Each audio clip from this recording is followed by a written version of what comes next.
Does somebody want to shoot an arrow at me? Right. Does anybody have a sword with them or arrow or something? Bat? There's a little bat over there.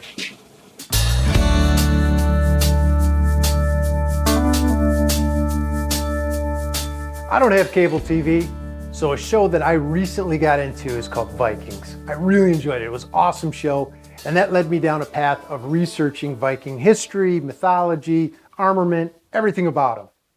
One of the things I thought was really cool were their shields.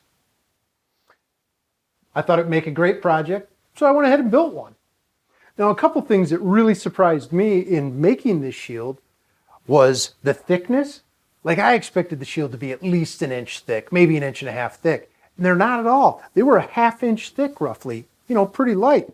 The overall diameter of them, most of them were, 32 inches in diameter. Some were smaller, some were a little bit larger. And then the different materials they used.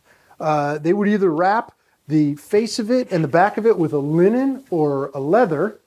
And the edging, again, they'd wrap it in rawhide or leather. I mean, a lot of cool, interesting facts about how they made these shields. So I had a blast with it. It was a ton of fun. With this particular shield, it's 31 inches in diameter.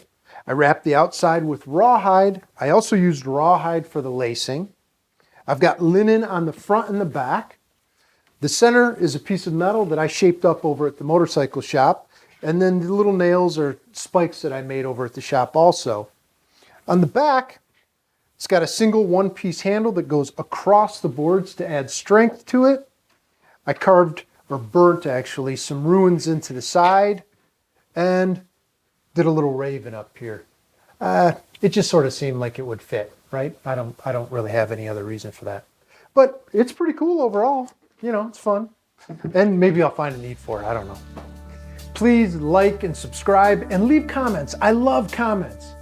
Stay tuned to watch how I built my Viking shield. Our shield's going to be 30 inches, about 30 inches in diameter. Cut this down, join these up.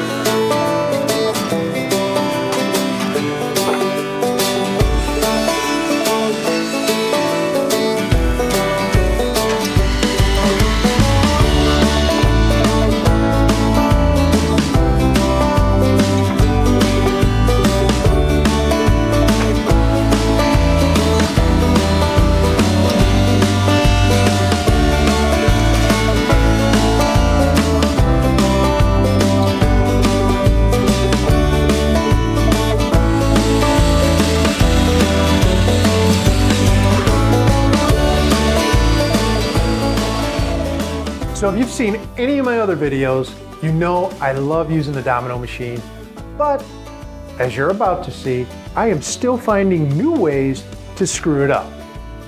This was laying up here before I put those X's on, and look, it doesn't line up. What the heck? Ridiculous. Now these lines I'm putting on here are telling me the location of the dominoes across all the boards. That was great. What I neglected to do was put a marking on showing the orientation of the boards to each other. I started doing that after the glue up. Mistakes were already made. It was a little too late. Lessons learned. See, I had this flipped because this nut was down there.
My Viking Shield is coming along great. I've got it cut in a circle. I've got linen on both sides of it to help give it some strength. The centerpiece I shaped up over at Voodoo, and then I took a peen hammer to it and peened it up a little bit to give it a bit of a forged look. My handle's cut and I started shaping that. A little bit more work to do on this, but it's getting there. I stole one of Buddy's bones. Don't say anything to him. I'm gonna soak this in water and we're gonna use that rawhide around the edge.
Crud.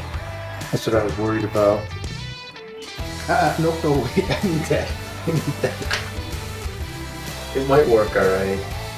There would just be a lot of seams in it. I do it like this.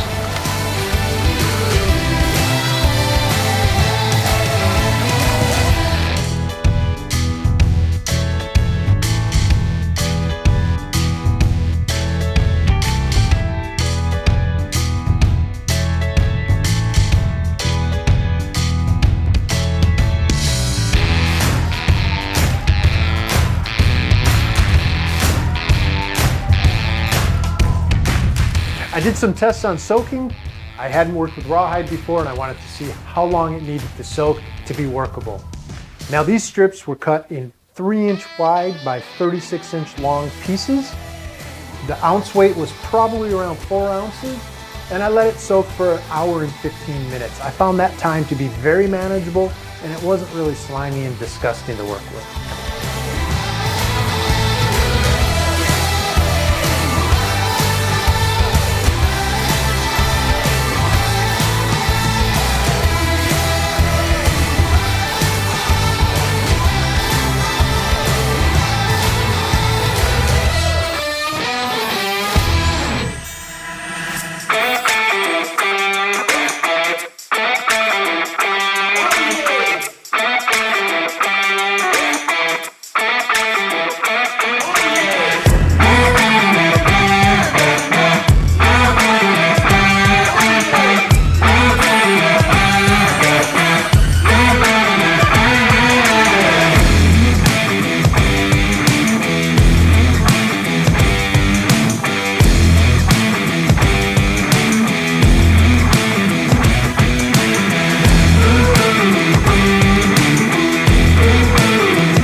That's pretty fun, man. That's cool. Could you imagine carrying this like all day long? I'd have been killed in a minute. Quite honestly, I'm too lazy, I think.